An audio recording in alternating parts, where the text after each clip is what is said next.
नमस्कार, मैं रमेश शर्मा आपका स्वागत करता हूं। आज हम गॉल ब्लैडर स्टोन के बारे में जानेंगे।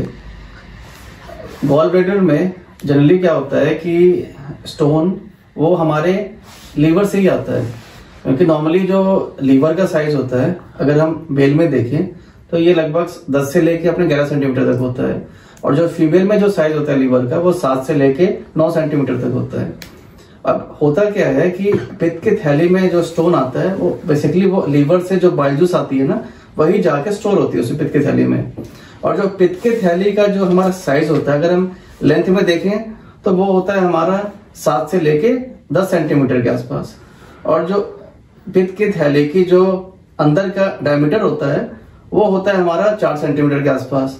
तो अप्रोक्सीमेटली 50 मिलीलीटर के आसपास उसमें बाइल जूस स्टोर हो सकता है। तो कई बार जो ना क्या होता है कि पित्त के थैली में स्टोर जो होता है, कई बार जब बाइल जूस वगैरह प्रॉपर उसमें से बाहर नहीं निकलता है तो उसमें क्या होता है वो स्टोन फॉर्मेशन के चांसेस होते हैं। वो तब होता है जब लीवर हमारा फैटी होगा, जब हमारे बॉडी में कोलेस्ट्रॉल का लेवल जो ना ज्यादा होगा, उस टाइम पे ये समस्या आती है। अब होता क्या है कि एक जैसे मेरे पास एक पेशेंट का ना केस आया था, शिमला से था पेशेंट था, उनकी पित्त की थैली का ऑपरेशन हुआ था और दोबारा फिर से गॉल ब्लैडर स्टोन जो है उनके बाइल डक्ट में आके स्टोर हो गया था।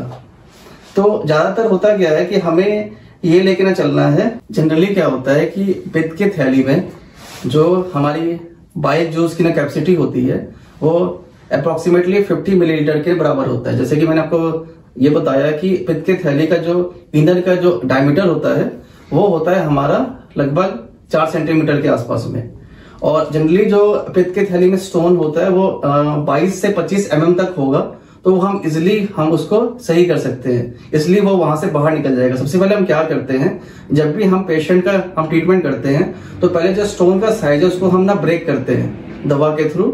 जब जो ना क्लींजिंग होगा बॉडी तो जो स्टोन का साइज है वो ना ब्रेक होता है, ब्रेक हो गए तब वो पैसेज के थ्रू हमारे जीआई सिस्टम के थ्रू जो ना हमारे आंतों के थ्रू पॉटी के रास्ते बाहर निकल जाता है। कभी भी हम जब भी ट्रीटमेंट स्टार्ट करते हैं पहले हम बाहर निकलने की मेडिसिन नहीं देते हैं। उसका मेन रीजन ये होता है कि जो लुमेन का साइज होता है वो छोटा होता है, क्योंकि एक ना थैली है उसके बाद से जो पाइप है वो लुमेन का साइज छोटा होता है। इस वजह से पहले हम जब भी पेशेंट को ट्रीट करते हैं पहले हम सबसे पहला जो हमारा काम होता है कि लीवर को हम क्लीन करें ताकि जो पीछे से स्टोन का फॉर्मेशन हो रहा है वो उसको स्टॉप करे।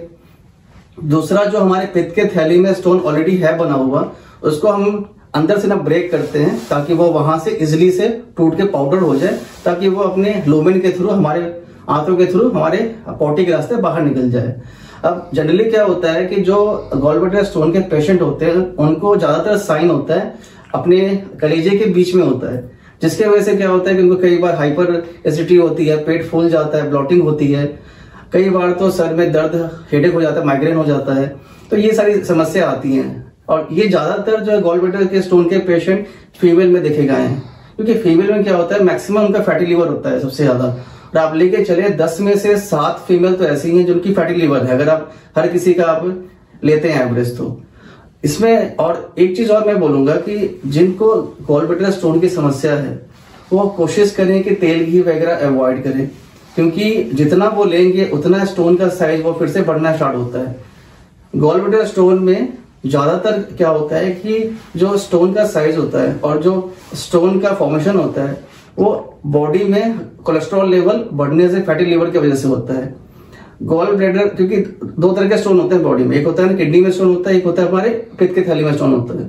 जो पित्त की थैली में स्टोन होता है वो बेसिकली क्या होता है कोलेस्ट्रॉल के होते हैं, बाइल के होते हैं वो, और जो किडनी में स्टोन होता है वो बेसिकली कैल्शियम के होते हैं। तो पित्त के थैली में जो कैल्शियम के चांसेस बहुत, तो ज्यादातर अगर हम प्रॉपर अच्छे तरीके से ना हम डाइट लेंगे तो वो हमारे लिए फायदेमंद रहेगा। अब होता क्या है कि हम क्या खाएं जिसके वजह से हम पित्त की थैली में स्टोन की वजह से जो पेन होता है उससे हम ना बचे। इसमें क्या रहता है, सबसे पहले पेशेंट को हमेशा कोशिश करना चाहिए कि रात का डाइट हल्का ले। उसका मेन रीजन क्या होता है कि जब भी हम रात का डाइट हेवी लेंगे, क्योंकि देखो होता क्या है कि हमारी बॉडी ऐसे बनी है कि रात में हमारी बॉडी अच्छे तरीके से खुद को रिपेयर करती है। सपोज जिस दिन आपने रात का खाना पेट भर खा लिया या फिर रात में नींद आपकी पूरी ना हो, उस दिन पूरा दिन आपका ना बिगाड़ जाता है। उसी तरीके से बॉडी हमारी रात के टाइम पे अच्छे से रिकवर करती है। जितना आप रात में हल्का खाएंगे, फाइबर डाइट लेंगे, उतनी जल्दी हमारा डाइजेशन का प्रोसेस होगा, उतनी जल्दी बॉडी हमारी अच्छे से क्लींजिंग करेगी और बॉडी हमारी खुद को रिपेयर करेगी। क्योंकि डेली बेसिस पे हमारे करोड़ों सेल्स बनते हैं, डेली बेसिस पे ना खत्म होते हैं। तो ज्यादातर मैं आपको यही बोलूंगा कि हो सके तो फाइबर डाइट ले, तेल घी वगैरह कोशिश करें कि ऑयली फूड, फास्ट फूड वगैरह ना ही खाए तो अच्छा है। और हो सके तो पपीता अवॉइड करें, पित्त की थैली वाई जिसको स्टोन रहता है। और इनफैक्ट शुगर के पेशेंट में भी पपीता नहीं लेना चाहिए। बहुत पेशेंट कई बार हमारे पास आए हुए हैं, वो ये कहते हैं कि जी शुगर में मैं पपीता खा रहा हूँ। शुगर में और साथ में पित्त की थैली में, स्टोन में पपीता नहीं खाना चाहिए। ऑलरेडी क्या होता है कि बॉडी में हीट रहती है, ऑलरेडी बॉडी में ना कोलेस्ट्रॉल बन रहा होता है और लीवर फेंक रही है ना गर्मी, जिसके वजह से लीवर प्रॉपर अच्छी तरीके से काम नहीं करेगा, एसिडिटी बनेगी, फिर दोबारा पेन स्टार्ट हो जाएगा। और हाइपर एसिडिटी होगी तो आपके ना गले में पित्त आना स्टार्ट हो जाएगा, फिर वो एसिडिटी, सर में दर्द, माइग्रेन, 100 चीजें समस्या आ जाती हैं। तो मैं आपको यही बोलूंगा कि ज्यादातर आप ना कोशिश करें कि प्रॉपर डाइट अच्छी रखें, रात में हल्का खाएं। और साथ में मैं एक चीज और बोलूंगा कि बहुत सारे लोग हैं पूरे भारत में, वो क्या करते हैं कि रात के खाने के बाद में बाहर निकलते टहलने के बहाने। तो ये काम आप बिल्कुल भी ना करें, क्योंकि जब भी हम रात में खाना खा के हम बाहर निकलते हैं तो होता क्या है कि हमने खाना खाया तो हमारे बॉडी में एसिड का सिक्रेशन होता है कि खाने का डाइजेशन अच्छे से हो पाए। अब होता क्या है कि जब एसिड का सिक्रेशन हुआ, हमने क्या किया कि हमने खाना खा के हम चले गए बाहर, उससे जो ब्लड का सर्कुलेशन हमारे पेट के पास में रहता है वो हमारे पूरे बॉडी में फिर से अपना डिस्ट्रीब्यूट होना स्टार्ट हो जाता है, जिसकी वजह से समस्या जो आती है, जो हमारा डाइजेशन का प्रोसेस होना है वो हमारा स्लो हो जाता है। इसके वजह से हमें इंडाइजेशन, ब्लॉटिंग, अफारा वगैरह होना स्टार्ट हो जाता है। तो मैं आपको यही बोलूंगा कि अगर आपको वॉकिंग वगैरह करनी है तो खाने के पहले करें तो आपके लिए सही रहेगा।